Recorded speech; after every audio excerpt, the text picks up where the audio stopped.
दुख में रो लो, पर दुख भी भगवान के भजन के बगैर कटने वाला नहीं है।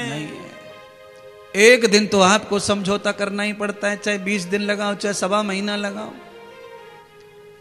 शुद्धि अशुद्धि का विषय अगर है तो उसको समझ करके भगवान का कभी भी पूजन पाठन भजन ध्यान स्मरण कीर्तन समय समय पर बदलते बदलते करते रहना। लगता है शाकाहार अशुद्धि हो गई है तो ध्यान करो भगवान का, मंत्र जाप करो।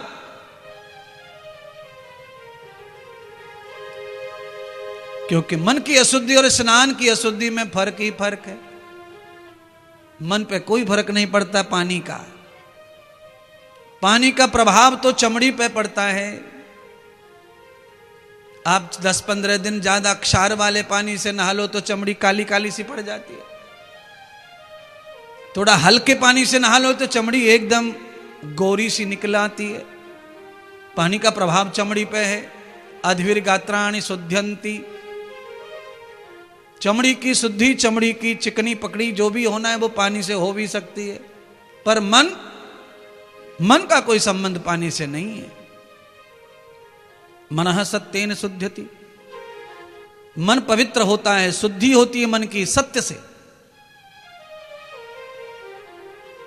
आज सत्य परमेश्वर परमात्मा श्री कृष्ण अपने महल में उत्तरा का गर्भ आ गया, पांडव जय जयकार करने लगे, उत्सव होने लगे। आचार्य श्लोक बोलकर मंत्र बोलकर स्वस्ति वाचन बोलकर बच्चे के कल्याण के मंत्र उच्चारण करने लगे और आचार्यों ने बालक का नामकरण कर दिया। बोलो श्री परीक्षित जी महाराज की जय हो।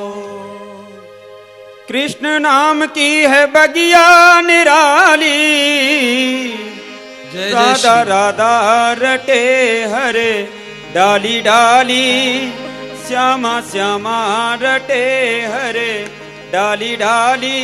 कृष्ण नाम की है बगिया निराली, कृष्ण नाम की है बगिया निराली, राधा राधा रटे हरे डाली डाली, राधा राधा रटे हरे डाली डाली, श्यामा श्यामा रटे हरे डाली डाली, श्यामा श्यामा रटे हरे डाली डाली। कृष्ण नाम की है बगिया निराली, कृष्ण नाम की है बगिया निराली, कृष्ण नाम की है बगिया निराली, कृष्ण नाम की है बगिया निराली, राधा राधा रटे हरे डाली डाली, हो राधा राधा रटे हरे डाली डाली, श्यामा श्यामा रटे हरे डाली डाली, श्यामा रटे हरे डाली डाली।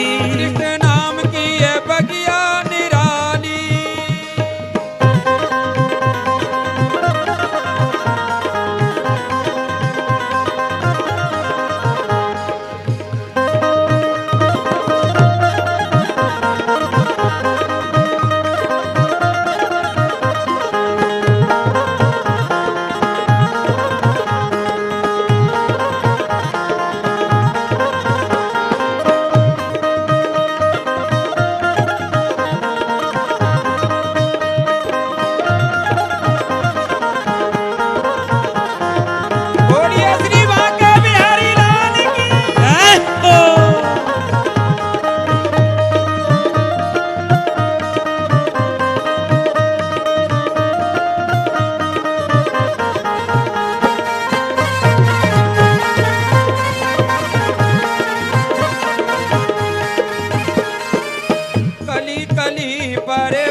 श्याम बैठे हैं तहाँ बनवारी, श्याम बैठे हैं तहाँ बनवाली, श्याम बैठे हैं तहाँ बनवारी, राधा राधा रटे हरे डाली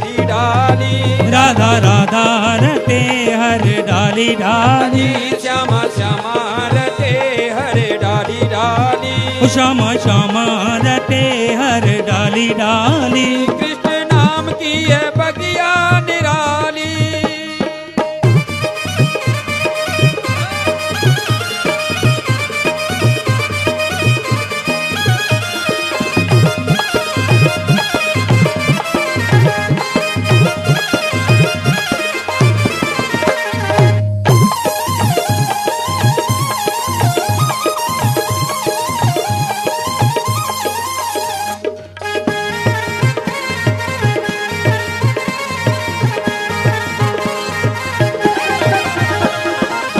हरी भरी बगिया की शोभा लहर लहर लहराए लहर लहर लहराए लहर लहर लहराए महक रही भक्ति महारानी हृदय में भाव जगाए हृदय में भाव जगाए हृदय में भाव जगाए ता सखियां करें रखवाली ता सखिया करे रखवारी ता सखियां करें रखवाली ता सखिया करे रखवारी राधा राधा रटे हरे डाली डाली ओ राधा राधा रटे हर डाली डाली श्यामा श्यामा रटे हरे डाली डाली श्यामा श्यामा रटे हर डाली डाली कृष्ण नाम की है बगिया निराली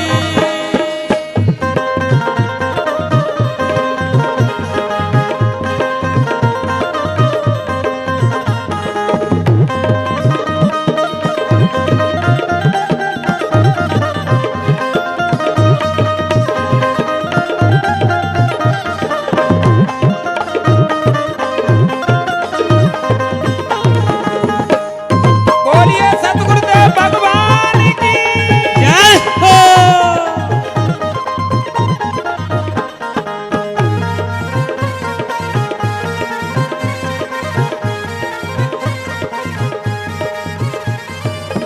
पावन प्रेम सरोवर की कोई मिली नहीं गहराई भी नहीं गहराई भी नहीं गहराई संत भक्त सब रसिक जनन के प्रीति बड़ी अधिकाई प्रीत बड़ी अधिकाई प्रीत बड़ी अधिकाई कैसी छाई हुई है हरियाली कैसी छाई हुई है हरियाली कैसी छाई हुई है हरियाली कैसी छाई हुई है हरियाली राधा राधा रटे हरे डाली डाली ओ राधा राधा रटे हर डाली डाली श्यामा श्यामा रटे हरे डाली डाली श्यामा श्यामा रटे हर डाली डाली कृष्ण नाम की है बगिया निराली कृष्ण नाम की है बगिया निराली कृष्ण नाम की है बगिया निराली कृष्ण नाम की है बगिया निराली राधा राधा रटे हरे डाली डाली ओ राधा राधा रटे हर डाली डाली श्यामा श्यामा रटे हरे डाली डाली ओ श्यामा श्यामा रटे हर डाली डाली राधा राधा रटे हरे डाली डाली ओ राधा राधा रटे हर डाली डाली श्यामा श्यामा रटे हरे डाली डाली ओ श्यामा श्यामा रटे हर डाली डाली राधा राधा रटे हरे डाली डाली ओ राधा राधा रटे हर डाली डाली श्यामा श्यामा रटे हर डाली डाली राधा राधा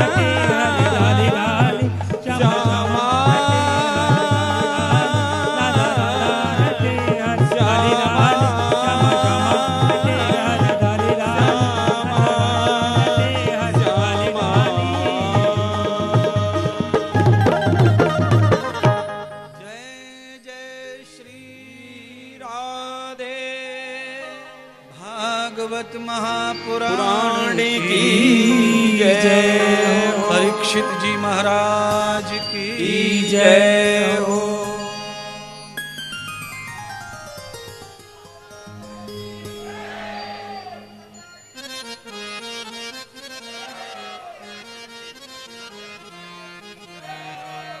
सदगुरु भगवान श्री सूत जी कह रहे हैं, राजन, हे सौनक ऋषि, नारद जी कहते हैं, हे गार्गी, हे मैत्री, आज भगवान श्री कृष्ण पांचों पांडव और द्रौपदी को उपदेश कर रहे हैं कि अब ये माया हस्तिनापुर के राज्य का लालच त्याग दो और हिमालय जाकर अपने बुढ़ापे को कल्याण करो। आदेश पाकर पांचों पांडव और द्रौपदी भगवान श्री कृष्ण के साथ हिमालय जाने को तत्पर हो गए, तैयार हो गए। राज्य का, हस्तिनापुर के धर्म और मर्यादा सबका ज्ञान परीक्षित को धर्मराज युधिष्ठिर ने दिया। 6 महीने में कलयुग का आगमन होगा, द्वापर समाप्त होगा, और जब कलयुग आएगा तो ऐसे ऐसे अत्याचार, हिंसा होंगी। इसलिए हे पुत्र, अपनी नगरी हस्तिनापुर को धर्म और धार्मिक बनाए रखना। भगवान की कृपा से परीक्षित राज्य संभालने के योग्य हो गए। उन्हें राज गद्दी पर बिठा के हस्तिनापुर का राजा बना दिया। पांचों पांडव द्रौपदी भगवान के साथ हिमालय की ओर चले गए। कहते हैं पांचों पांडवों ने द्रौपदी सहित बद्रीनाथ में जाकर पहले भगवान कृष्ण की पूजा की, और फिर पांचों प्राणियों ने पत्नी सहित संन्यास लिया। और जब स्वर्ग में जाने लगे तो द्रौपदी को भगवान का वचन पूरा करते करते मृत्यु आ गई, और अखंड सौभाग्यवती के रूप में वो भी चली गई। नकुल, सहदेव, भीम, अर्जुन भी मृत्यु को प्राप्त हो गए। धर्मराज युधिष्ठिर और उनके पालतू कुत्ते को लेने भगवान का विमान आया। स्वर्गाधिपतिस्तयाम दृश्यम। धर्मराज युधिष्ठिर को इस बात का भ्रम हो गया था कि मेरे चारों भाई और द्रौपदी मुझे स्वर्ग में ही मिलेंगे। पर भगवान धर्मराज जब आए तो द्रौपदी, अर्जुन, भीम, नकुल, सहदेव कोई स्वर्ग में नहीं था। कहां थे? धर्मराज ने कहा, मेरी पत्नी द्रौपदी और मेरे चारों भ्राता कहां हैं? मुझे उनसे मिलना है। धर्मराज ने जब दर्शन कराया तो द्रौपदी का बड़ा बुरा हाल, नकुल सहदेव का बुरा हाल, भीम का, अर्जुन का बुरा हाल। उस समय ये सब नरक में पड़े हुए यातना भोग रहे थे महाराज। धर्मराज ने कहा कि ये किस बात का इन्हें दंड दिया गया है, इन्होंने तो कोई अपराध पाप नहीं किया। तो धर्मराज ने ऊपर वाले धर्मराज से जब पूछा तो ऊपर वाले ने नीचे धर्मराज को कहा कि ये द्रौपदी जो भोग रही है, ये इसका दंड भोग रही है। ये नरक इसलिए भोग रही है कि इसने दुर्योधन के पिता का अपमान किया। अंधे को अंधा कहकर अपमान और बेइज्जत किया। नकुल, सहदेव, अर्जुन और भीम, इन सब ने महाभारत में गलती, अपराध किए।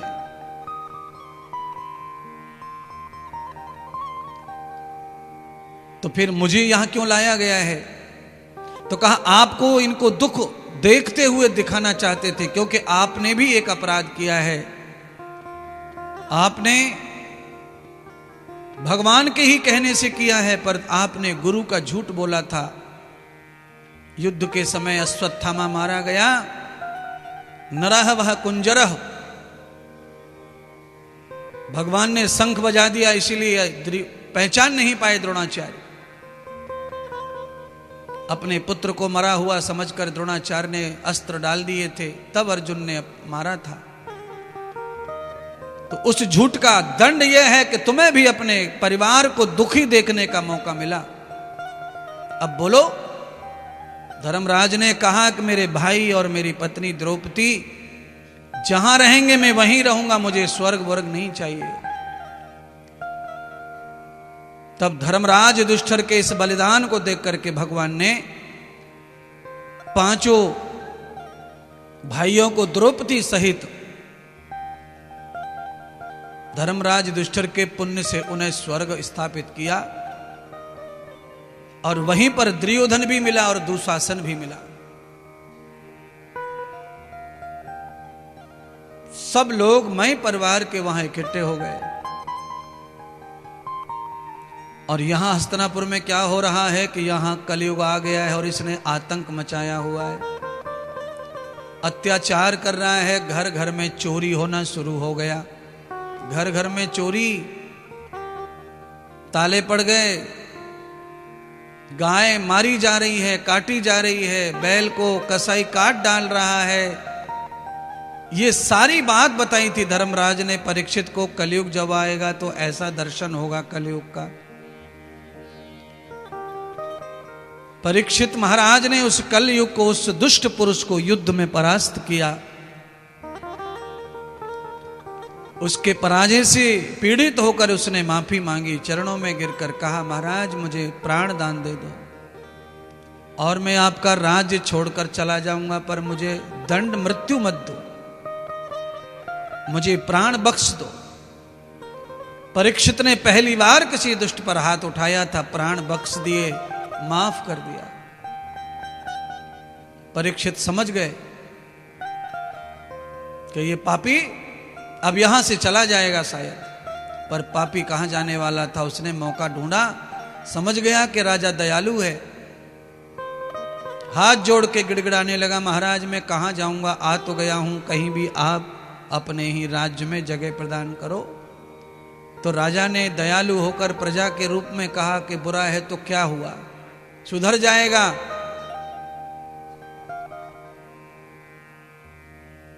राजा ने 4 जगह प्रदान की उसको, कहा जहां लोग जुआ खेल रहे हो वहां तेरा वास हो, जहां लोग मदरा दारू पी रहे हो, शराब पी रहे हो, शराब में तेरा वास हो, जहां लोग बिना मतलब लड़ रहे हो वहां भी तेरा वास हो, और जो स्त्री अपने बदन को पैसों से बेच रही हो वहां भी तेरा वास हो, पैसों के लालच में शरीर बेचने वाली स्त्री में तेरा प्रवेश हो। ये 4 जगह ऐसी बताई तो कलयुग ने कहा, महाराज ये चारों तो बड़ी दुखदाई हैं, इन चारों जगहों पे तो कभी भी क्लेश समाप्त ही नहीं होता, तो फिर मैं जाके कैसे सुखी रहूंगा। राजा की बुद्धि भी थोड़ी कुंठित हो गई थी परीक्षित के संग के कारण, माफ करना कलयुग के कारण। राजा परीक्षित भी निर्णय करने में कमजोर पड़ गए, संगत के कारण दिन भर आज दुष्ट का संग किया तो बुद्धि भी बिगड़ चुकी थी। राजा के मुंह से अचानक बिना विचारे 5वां स्थान स्वर्ण का निकल गया, सोने का निकल गया। अब तो कलयुग जोर जोर से हंसे और जाकर के कुबेर के खजाने में हस्तिनापुर के महल में ही समा गया। राजा की बुद्धि तो कुंठित हो ही गई थी। राजा सीधे महल में गए तो सबसे पहले जहां कलयुग था, कलयुग ने राजा को खींच लिया अपनी ओर। अच्छाई जो है वो बहुत कम खींच पाती है किसी को, पर बुराई बहुत जल्दी अपनी तरफ खींचती है, ध्यान रखना आप सब। अच्छाई में जाने के लिए आदमी के पास में 1000 बहाने हैं, वो जा ही नहीं पाता वहां, और बुराई में जाने के लिए इतना कुछ बहाना नहीं है, आदमी फटाफट जाता है। घर वालों से झूठ बोलेगा, चोरी करेगा, छुपाएगा, पर बुरी जगह पे फट से चला जाएगा। सत्संग में, यज्ञ में, कथा में आने का बोलो, बहाने पे बहाने, बहाने पे बहाने मिलाएंगे लोगों। और ये तो धर्म है, इसलिए मेरा किसी पर दोष नहीं लगाना है। राजा की बुद्धि कलयुग के प्रभाव से दूषित हो गई। राजा ने एक मुकुट निकालकर धारण कर लिया सिर पर। उस मुकुट में कलयुग प्रवेश हुआ था, बैठ गया। राजा घोड़े पे सवार हुआ। राजा आज तक गया नहीं था शिकार खेलने, कलयुग ले जा रहा है खींच खींच के राजा को। राजा दिन भर अपराध करता रहा, निर्जीव जानवरों को मारता रहा राजा परीक्षित। शाम हो गई, राजा थक गया। पाप करते करते राजा जब थक गया तो सूर्य अस्त हो गया। राजा के सुख का अंधकार जीवन में पैदा हो गया, दुख का। अब राजा चीखे चिल्लाए। रात के अंधेरे में राजा को कुछ दिखाई नहीं देता। पगडंडी में घोड़ा फंस गया, राजा गिर गया, घोड़ा भाग गया। अब राजा अकेला पड़ गया जंगल में, बीहड़ में अकेला। राजा चीखे, अरे कोई पानी पिलाओ। पाप आदमी का जब आ जाता है तो पानी पिलाने वाला भी मिलता नहीं है। कितने लोग मर गए बिना पानी के, तड़प तड़प के। पानी मिल जाता शायद उनको जीवन मिल जाता, पर पाप के कारण पानी नहीं मिलता। राजा चक्रवर्ती सम्राट है प्यारे बंधुओं।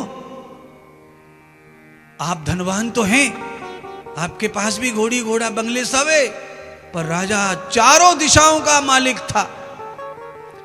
पर राजा को जब पाप ने घेरा, राजा के पाप का फल सामने आया, तो राजा दुनिया का सबसे गरीब आदमी, पानी तक नहीं मिल रहा राजा को।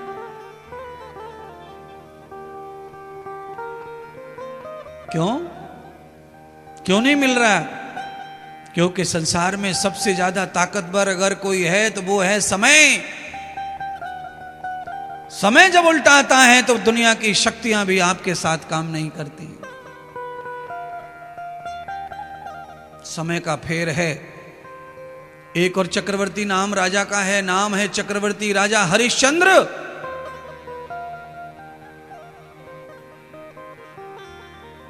हरिश्चंद्र के कुल में ही रघुपति राघव राजा राम का जन्म हुआ, अवतार हुआ। सूर्य वंश में भगवान श्री राम आए, उन्हीं के वंश में पीढ़ी दर पीढ़ी महापुरुषों का जन्म। उसी महापुरुषों में चक्रवर्ती सम्राट हरिश्चंद्र, और समय का चक्र घूमा हरिश्चंद्र का। और जब चक्र घूमा तो हरिश्चंद्र का कैसा अंतिम क्षण कैसा रहा। हरिश्चंद्र की पत्नी बिक गई, बेटा बिक गया, हरिश्चंद्र स्वयं बिक गए।